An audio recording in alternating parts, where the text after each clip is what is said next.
Once you've verified your email address, you'll log into your dashboard.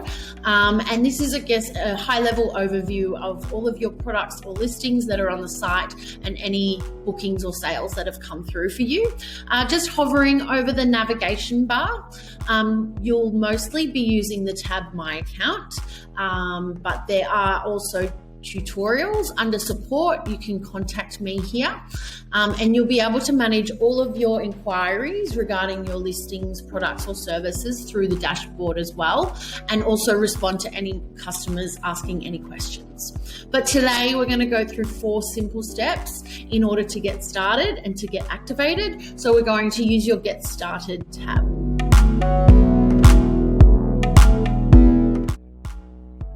So in order to get started, the first step is creating a really strong vendor profile. In order to do that, we want to go to Get Started. Step 1, personalize my profile. Setting up your profile is really easy. It's similar to setting up your business Facebook page or setting up your own website. You want to include details around you, your business name and your business location. And you've also got the opportunity to add in an image of you and your team, if you are comfortable to do so, and also upload your business logo here.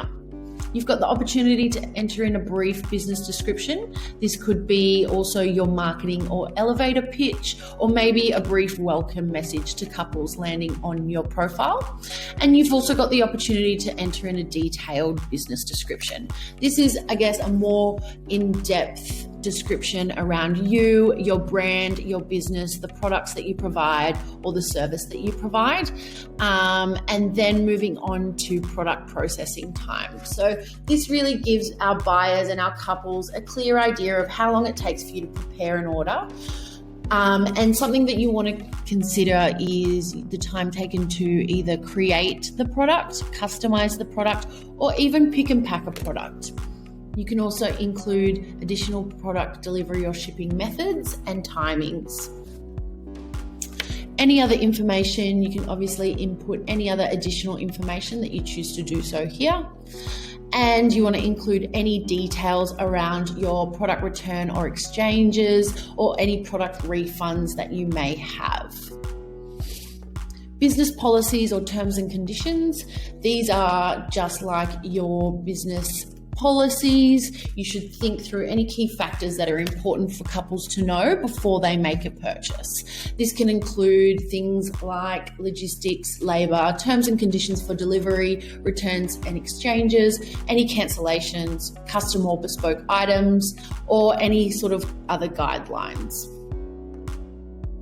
Scrolling down to your profile banner image, here you just want to upload a clear photo that represents the style of your brand and that makes a really strong impression on couples when they land on your profile. Once you've uploaded your banner image and you're happy with all the information that you've provided, you want to hit Save Changes.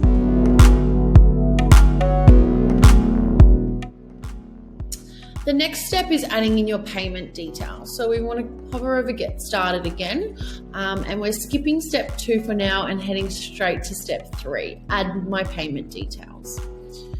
So this is just inputting the nominated bank account in which we transfer into once the sale has been made through the Two Lovers platform. So just inputting all the details and then hitting Save.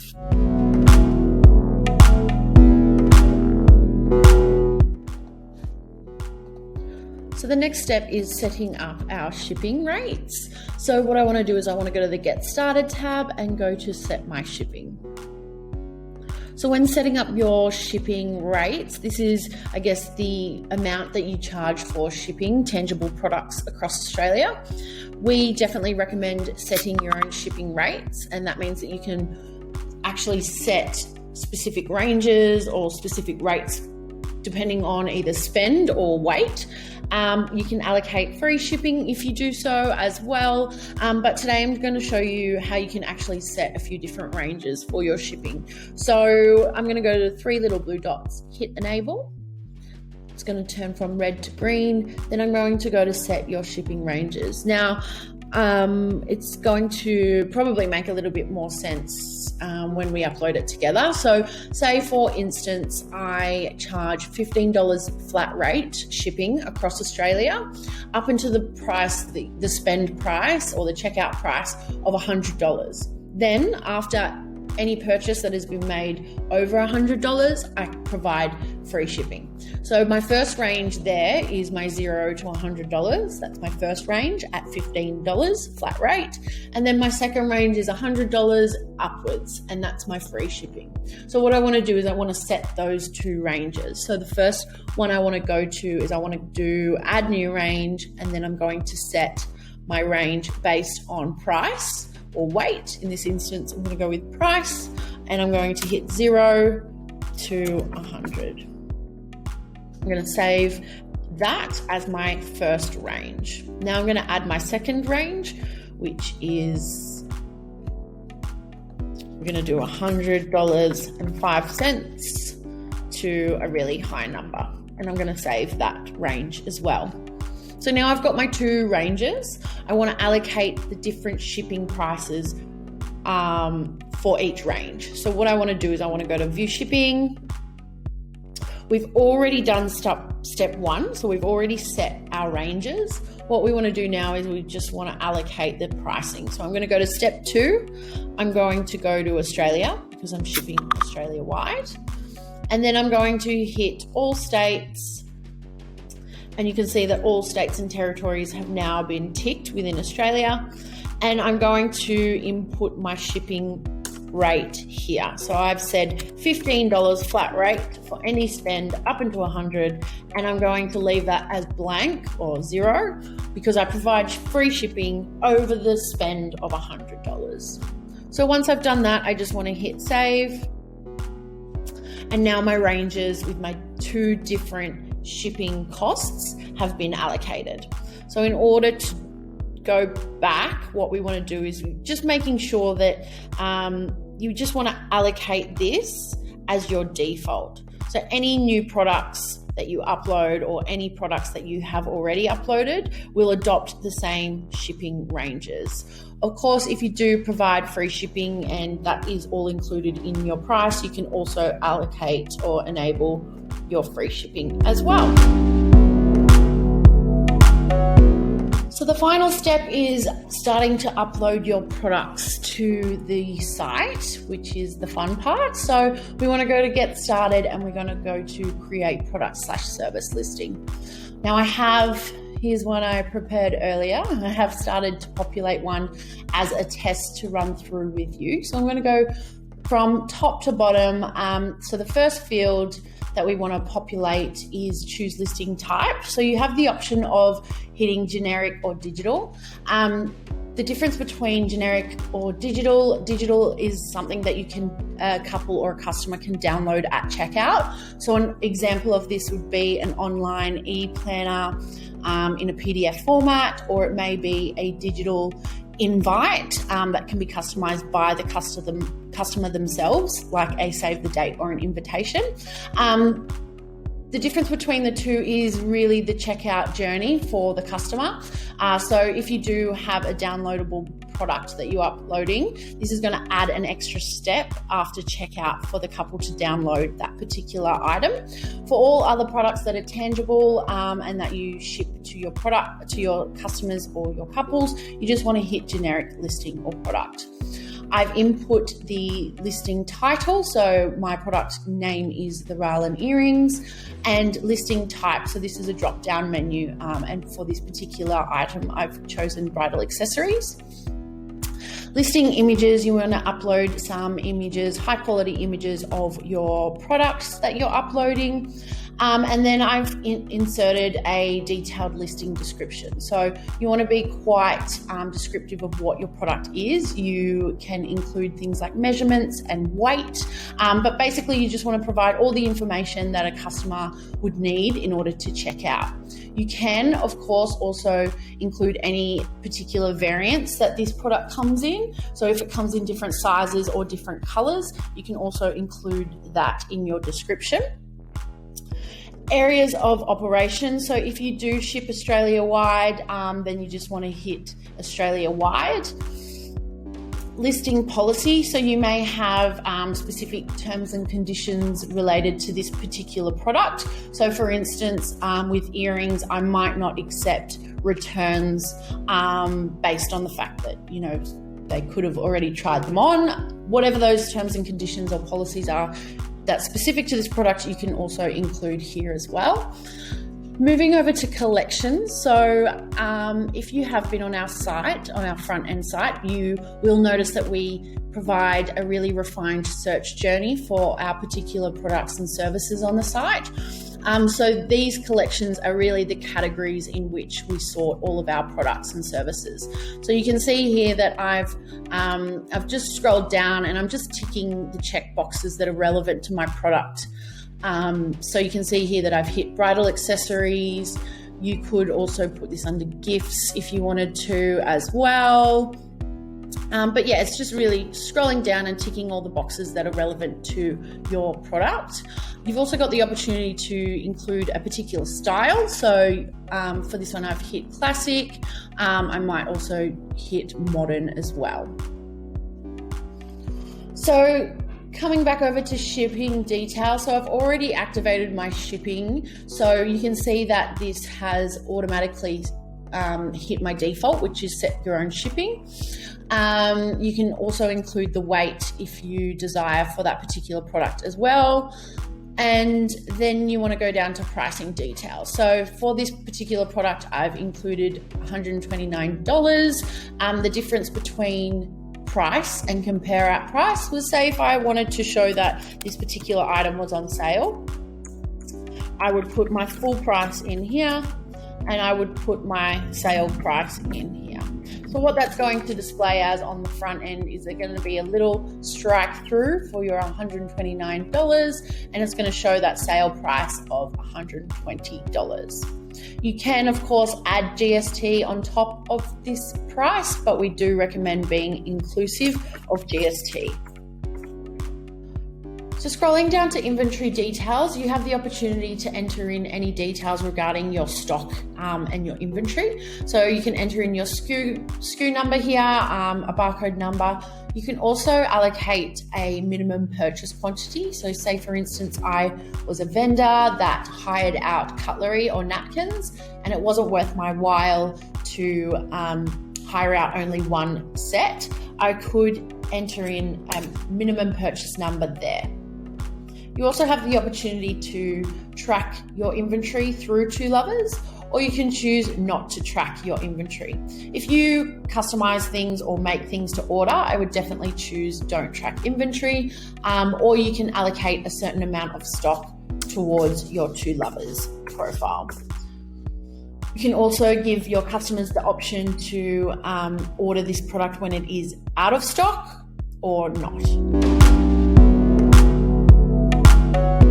Now, if your particular product that you are uploading comes in different options, whether that be size, whether it be colors, you can also add quantities. You can really use variants in any way that you choose. But what you want to do is you want to provide all the options for your customers to choose from before they check out. So in this case, I have added in the variant option as the material because I actually provide these earrings in yellow gold, rose gold, or silver. So what I'm doing is I'm providing the values in which my customer can choose from before they check out. If I was a stationery vendor, some other variants you can use may be, either font, color, or type. You could also ask them for the quantity. So say if you provided your invitations or save the dates in quantities of 50, you're going to just input all those options there. And I'm going to show you how we can allocate different pricings for different variant values should the price inflate based on their different options. So after I've included all of my variant options and all of my variant values that I'm happy with, I'm just going to scroll down and I'm going to hit Save Changes. So now I've hit save changes, I can scroll down and I can see that all of my different options have been listed. As mentioned, you can change the price based on whatever option they choose. So in this exercise and in this instance, I might charge an additional $10 for yellow gold, and I might charge $129 for rose gold and the same for silver. So that's the easiest way to change your pricing, by going to edit details. So once I hit save, you can see now that those prices have been changed based on the different option that they choose. So if I show you what that looks like in store, so this is your front end, you can see that I've got beautiful imagery, I've got my title, and now I've also got my options, so my variants for my customer to choose from. So you can see that the price is automatically changing between yellow gold and rose gold. So if you're uploading a product where you still require a little bit more information or personalization, then you can utilize your custom options.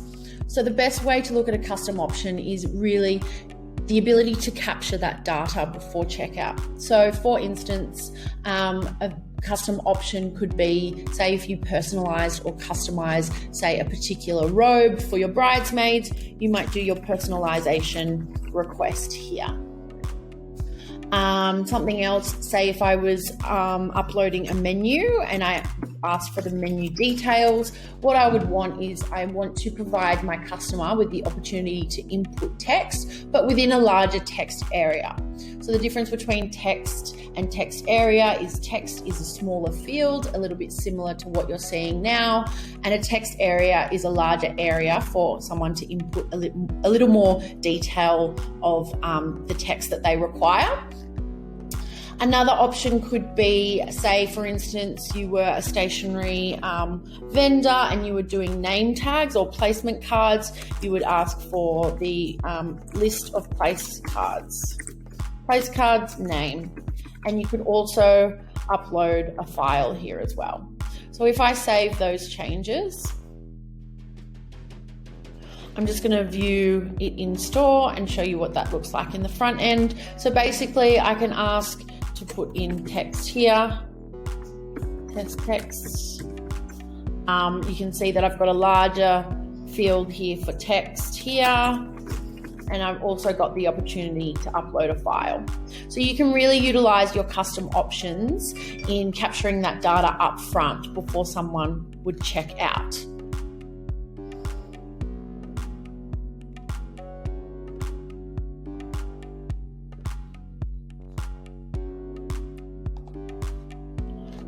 So once you've input all of your data, you've saved your changes, you're happy with your variants, with your custom options, you can hit save and you have uploaded your first product.